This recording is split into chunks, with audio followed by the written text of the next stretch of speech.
G, Trilliana of Malaya. I hope she's here. I think she's here, yeah. All the editors naman are And invited. also, I'm not sure if this is your question talaga kasi nakaano lang siya. But anyway, I'll ask you the question. If you have a choice, how would you like to follow up on this project? What sort of role would you like to see yourself in and after your breakthrough in senior high? Pinata po ako. Ano po sa lahat po? Gandang hapon po sa inyo lahat. Thank you for coming. Sa lahat po ng press po na nandito. Sana po hindi mahuli doon. Pero... Sa mic pa eh, sa mic pa napunta. Oo nga po eh. Pero yung actually, di pa po, actually next week na po i-announce eh. Yung next project. Di ko pa pwedeng sabihin, PJ, no? Ay. Pero meron po next week, malalaman niyo po. Very excited po ako sa project na to.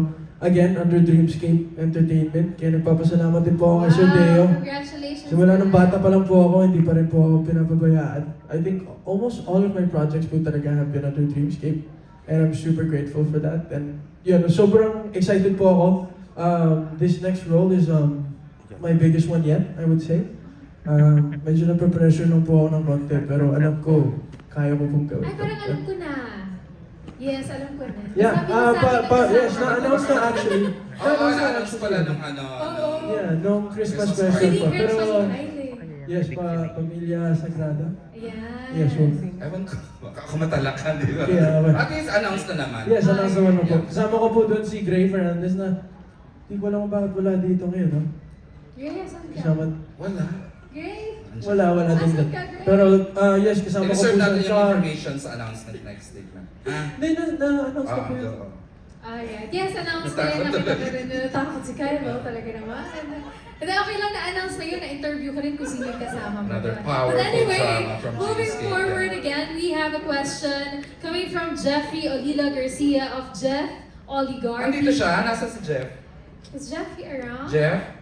Okay, anyway, the question is for JK. The last time na na-interview kita, sabi ni Jeff, via Zoom, Paray. talagang Meron silang one-on-one. aminado ka noon na mismo ang acting. Now that you fulfilled your acting comeback via senior high, ano ang panibagong learning sa'yo sa role mo as Gino? Grabe yung blessing ni Juan Carlos this year, Yes. no? Woo! We love you, Ere. Hello everyone, magandang hapon po sa inyo lahat.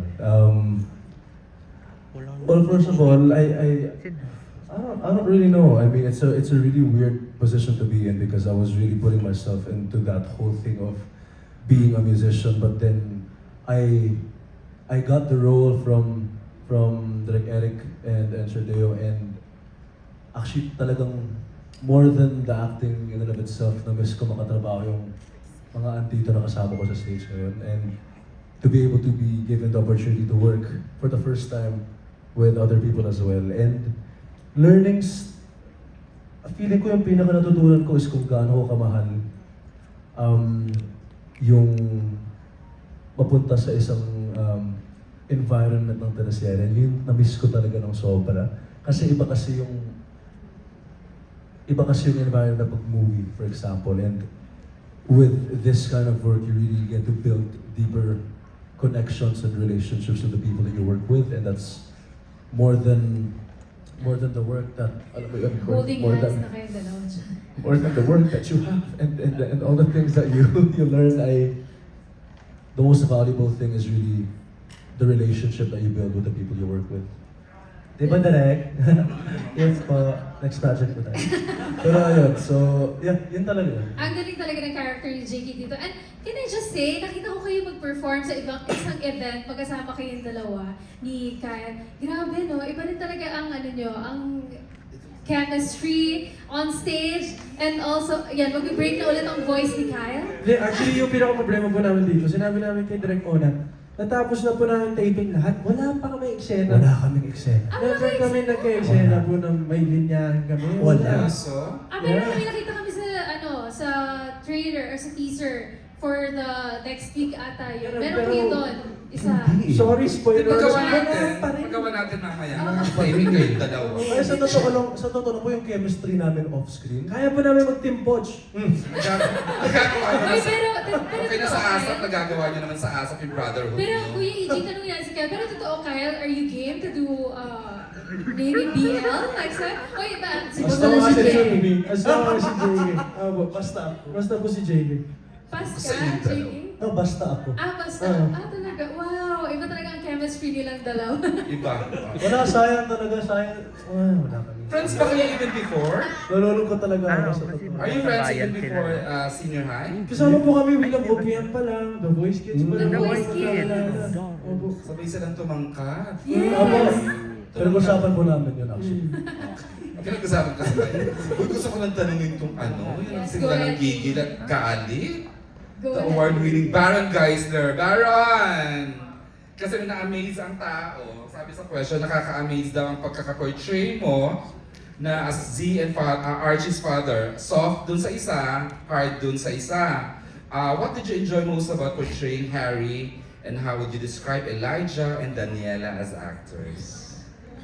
Halos nagme-mentor ka na dito, Baron. Hindi ha? naman. I mean, Main ikaw- mentor ko talaga dito si Direct and the script. Ang laking tulong eh. Ang ganda ng pagkasulat ng Miss K and the pool of writers. I wanna say good afternoon to everyone who's watching right now. Yung sa akin lang, I'm very blessed to be working with professional, dedicated young actors. No? Like my son, Archie, Elijah, and Daniela. Sa mga scenes namin, especially si, my wife na niloko ako doon, mas pinili niya yung kalbo. Diba? Mahilig ka sa kalbo. But, nakakatuwa kasi multifaceted yung character ni Colonel Aguero, Harry Aguero. So, yes, he has a soft. Pagdating sa mga babae, sa family niya, kay Miss Angel Aquino, parang, nag-give up ako sa kanila eh. Hindi lumalabas yung pagka-astig ni Colonel Aguero. Pero when it comes to my children naman, especially Archie, dun lumalabas yung Sobrang pag-iingas ko. nakakaano eh. Just to protect them. Yung sa akin lang dito, yung concern ko is to protect my family at all cost. And ang ganda eh, nalalaro rin yung character kasi may sweet moments with Daniela. And then may hardcore moments soon. Abangan niyo yung mga scenes namin ni Obed. Sobrang exciting yun. And hindi ko magagawa ng maayos yung pag-arte ko dito kung hindi dahil sa correction and direction ni Direk Onat and ni Direk Andoy. So yun, sobrang grateful ako to be part of this Dreamscape project. Hopefully, sa ulitin. Of course, ayun, nasa likod niyo yung my new project niya, nasa likod ng director siya. Alright. Miss Gay, tanungin ko na rin kasi Go ahead. sinusuyod ko na itong mga senior cast. Sila rin tayo medyo join ni Miss Ibiang, at saka ni Kian, at saka ni Mon. Miss Angel Aquino, ang level ng hirap mo dito sa mga eksena niyo ni Blythe, nila, di ba? Medyo level ng ang probinsyano sa bigat, sa sakit. How was it after ilang months kayo nagtrabaho? How was the experience working with another great sa generation niya, Miss Angel? I enjoyed doing those scenes with Andrea kasi she's very giving. So we we fed off each other's emotions, yung kung ano yung binibigay niya. Kailangan, tatanggapin ko lang yun and sana may nabigay din ako sa kanya. So, every time na may gagawin kami mga eksena, dahil alam naming mabigat, halos 95% of our scenes mabibigat. Hinahanda na namin yung sarili namin and we know that we can rely on each other to salo and to support one another. So, I'm Nagkaroon na kayo ng ganun thankful. dynamic as co-actors? Umpisa pa lang, nung first day namin na isang buong araw, tayo lang, no? Tayo lang, tsaka yung kakambal niya, Diyos ko po. Ito ba yung opening scene nyo rin sa Yeah. series, ano? Oo, parang yung first week namin, sila lang dalawa yung kasama. Silang dalawa talaga. Kala mo nandyan si Luna. Parang totoo si Luna, di ba? Sila lang dalawa yung kasama ko and Yung parang ang dumi-dumi mo, yung ganun na yun. ito ang pinakamadungis. Mas madungis pa ako sa probinsya kesa sa probinsya dito. Di ba? Actually. Anyway, so, yun. But she was so ready to help me every time that kasi coming from nowhere, kailangan maiyak ako, kailangan kung maramdaman na I lost my daughter, my other daughter who was my favorite, sorry Sky, but who was my favorite, di ba? So, coming from nowhere, paano ko yun, saan ko yun huhugutin, hindi ko alam, sa puson ko ba, alam mo yun. So, but she was there, she held my hand, and yun, we were able to carry on with our scenes, and of course, si Direk fine-tuned everything. Yun na nga, katulad ng mga sinasabi ni Sai, every time we would do a take one, pagka feeling niya he needed something different, he was looking for something different, yun. So, bibigyan niya na yung order niya. Nako, mahirap na yun. Napakahirap. Para feeling ko, Starbucks barista kami na ano po yun? Tall, ganito, grande, with ganito, with a dash of black, ganyan.